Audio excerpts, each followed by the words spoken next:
அதிகாரிலேருந்து அசல் இருக்கணும். அவங்கள வந்து தண்டிக்கிற இடத்துல ஒரு அதிகாரி இருக்கணும்னு நாங்கள் சொல்கிறோம். நீங்கள் கண்ண முடியுன்னு இருந்தீங்கன்னாக்கா நாங்கள் கண்ணை திறக்கிற மாதிரி சில வேலையெல்லாம் பார்ப்போம் தான். அதுக்கோசம் நீங்கள் இது மாதிரி எவ்வளோ கேஸ் போட்டாலும் அது ஒரு வந்து மக்கள் மத்தியில் அந்த பிரச்சனை போய் சென்றடையணும். அந்த நடக்கிற தவறை வந்து மக்கள் தெரிஞ்சுக்கணும். மக்களுக்காக தான் அரசாங்கம். ஆனால் ஒரு சோரிட்டி ஓட்டுறதுக்காக ஒரு வழக்கு போட்டு வழக்கு 100 வழக்கு போட்டால் ஏற்றுப்போம். பட் ஆனால் இது தப்பு இல்லை. நீங்கள் இங்கே ஊழல் நடக்குது, லஞ்சம் வாங்குதுன்னு உங்களால் சொல்ல முடியுமா? இது உங்களுக்கு கீழேயோ மேலேயோ லஞ்சம்னா கரப்ஷன், அதாவது பணம் அப்புறம் அப்போ அது மாதிரி நடவடிக்கை எடுக்கல. மக்களுக்காக கொடுக்கலாம், கொடுத்து எடுக்கல. துறை வேலை செய்யலன்னு தான் கேட்கணும். அதுக்கு டிபார்ட்மெண்ட் வேலை செய்யல. நான் என்ன சொல்றேன் சார், இந்த விஷயத்துல ஒரு ஃபர்ஸ்ட் இது தப்பா புரிஞ்சுறாங்க. அவங்க மேல நீங்க வழக்கு போட சொல்றாங்க. இல்லைன்னா உங்களுக்கு இது வந்து சரி விடுங்க. நான் இது இல்லை, நான் பொதுவாக சொல்றேன் சார், எல்லாத்துலேயும் தப்பா ஒரு தகவலை கொடுக்குறாங்க உங்ககிட்ட. நீங்க என்ன சரி லைன் டிபார்ட்மெண்ட்டுக்கு வந்து நாங்கள் ஒன்றும் செய்யல, அவங்க வந்து இப்படி சொல்லிக்கிறாங்க. அதுதாங்க நான் என்ன சொல்றேன், அதோட பெரிய அதிகாரி இந்த இடத்துல இந்த வாய்க்கா இருக்குது, இந்த இடத்துல இப்போ அவரே இது 5 ரூபா இருப்பேன் ஏரியில கழிநீர் கலக்குதுன்னு சொல்லிட்டு புகார் கொடுக்குறாரு. அரசாங்கம் செலவு பண்ணுது. அந்த செலவு பண்ணதை வந்து ஏன் வேஸ்டா செலவு பண்ணி நீங்க மக்களுக்கு குடிநீர் ஆதாரத்தில் இருக்கிற ஏரியில கலக்குறீங்களா கழிநீர்னு சொல்லிட்டு அவர் சொல்றாரு. இப்போ விஷ வயசாக வந்து செய்வீங்களா அதை மாதிரி முன்கூட்டியே அவர் சொல்றாரு. சொன்னதுல அவர் என்ன தப்பு? அவரு சொன்னது யாரும் ஆக்ஷன் எடுக்கல. அவர் என்ன செய்யறாரு, கோர்ட்டுக்கு போறாரு. கோர்ட்டுக்கு போய் ஆர்டர் வாங்கி வர்றாரு. கோர்ட்டு ஆர்டர் வாங்கி விசாரணை வைக்கணும்னு சொல்றாங்க. அப்ப கோர்ட்டுக்கு யார் போறீங்க? மக்கள் போறாங்க.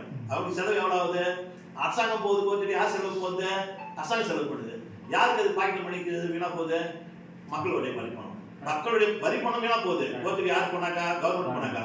ஆனா மக்களே கோர்ட்டுக்கு போனா அவங்க சொந்த காசு வீணா போகுது.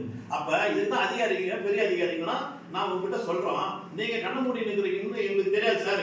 அந்த அதிகாரி அந்த டிபார்ட்மெண்ட், இந்த அதிகாரி இந்த டிபார்ட்மெண்ட், அவங்க நான் கூட்டு கேட்க நீங்க கொடுக்கணும். மாவட்ட ஆட்சியர், துணை ஆட்சியருக்கு கேட்கிற அதிகாரம் இருக்கு. அதை நீங்க தட்டி கழிக்காதீங்கன்னு சொல்றோம். நான் வந்து எந்த டிபார்ட்மெண்ட்டுக்கு உங்களுக்கு கணக்கு கிடையாது. நீங்க வந்து ரெவன்யூ மட்டும் தான் பார்க்கணும்னு உங்களுக்கு கிடையாது.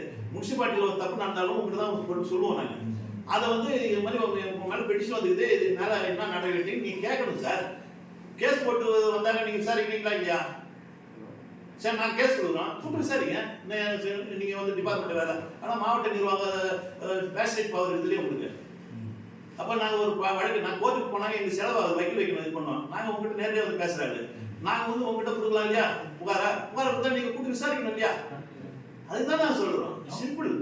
இதை போய் நம்ம ஏன் செய்ய முடியாதுன்னு நம்ம நினைக்கிறோம். அப்புறம் நினைக்காதனால தான் நீங்க அந்த மாதிரி நினைக்காத விட்டுனால தான் இந்த தவறுலாம் வருது. இந்த தவறை யார் கேட்கல? கோர்ட்ல போய் வரட்டும். நம்ம அதுக்குள்ள ரிட்டையர் ஆகி போயிடுவோம். நம்மளுக்கு பெனிஃபிட்லாம் வந்துடும்.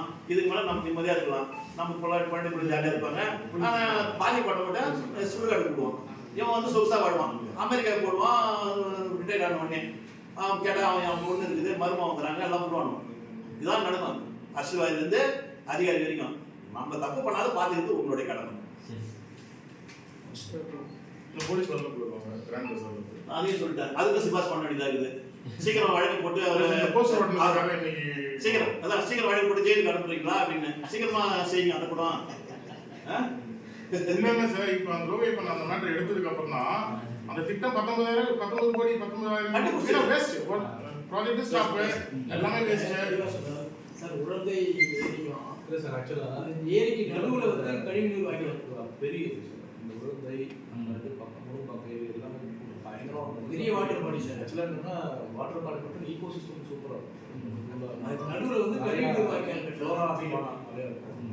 இவங்க என்ன பண்ணாங்கன்னா இங்கே இந்திரா காந்தி ஸ்டாச்சுவில் வந்து மழை சமயத்தில் வாட்டர் ரெனிவேஷன் இது எல்லாமே அவங்க என்ன பண்ணாங்க, எல்லாமே இது பண்ணிட்டு அந்த ட்ரைனேஜ் எடுத்துக்கிட்டு அந்த எக்ஸஸ் வாட்டர் வந்து அதில் போகும்ன்ற மாதிரி அதில் விடுறாங்க. பட் ஆக்சுவலாக நம்ம எக்ஸஸ் மழை பெய்யுதுன்னா எக்ஸஸ் வாட்டர் மட்டும் போகாது, இது வரைக்கும் தங்கியிருக்கிற எல்லாமே விடுறோம். அப்போ ஒரு பியூர் பக்காவான பியூர் வாட்டர் பாண்டிச்சேரி பியூர் வாட்டர்னா அந்த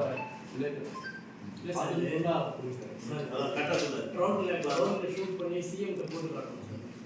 போட்டு காட்டும்போது ஒரு விஷயத்த சொன்னோம். மழை பெய்ஞ்சா கழிவு நீர் நிரம்பி அது நல்ல தண்ணி வாட்டர் ஐயாவும் 2 நிமிஷம் நல்ல தண்ணி கழிவு நீர் மழை தண்ணி போனா கூட 1 வீக்ல ஆச்சு சார். 1 வீக்ல ஆச்சு. பிடபிள்யூ மினிஸ்டர் போய் பார்த்தாரு.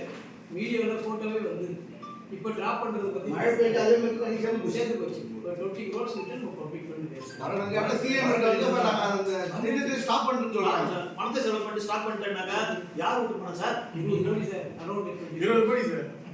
இவ்வளவு பணத்தை செலவு பண்ணி வச்சுக்கோங்க. அந்த தண்ணி கூட எங்கிருந்து வருதுன்னா டூம் நான் என்ன சொன்னேன், உப்பனர் வாய்க்கா மற்ற இந்த கழிவுநீர் வர வாய்க்காலாம் நீங்க ஒன்று பாதாள சட்ட திட்டத்தின் மூலமா தடுக்கணும். அதுக்கு மீறி போகுதுனாக்கா நீங்க டூம் வாய்க்கா போட்டு